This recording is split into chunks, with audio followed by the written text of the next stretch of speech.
Шайхана тарепте 7 сотикте 6 ханалы мүйіште, яғни угловойда жайласқан осы жер жайымыз сатылуға қойылды. Осындай үйіміздің алдыңғы тарефінде навеслері бар. Жақсы дарвазаларды орнатып қойған екен. Бұл кірер жеріміз міне осындай зор навес істеп қойыпты. Арқа атыс тарепімізге әмде жүзімлері де бар екен. Бұл үйіміздің арқа атыс тарепі, әмде қаптал тарептен де үйімізге кіріп шықсаңыз болады көк дарваза арқалы. Себебі үйіміз мүйіште жайласқан, яғни угловойда жайласқан болады. Осы тарептен үйіміздің ішкі тарепіне кіреміз.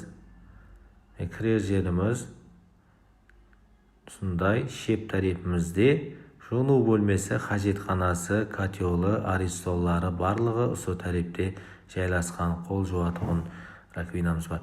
Бұл үйіміздің холы болады. Міне оң тарепімізде үйіміздің асхана бөлмесі жайласқан. Асхана мүшеді кең болады.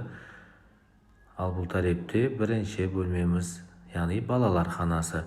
Ремонт жағдайлары көріп тұрғаныңыздай зор.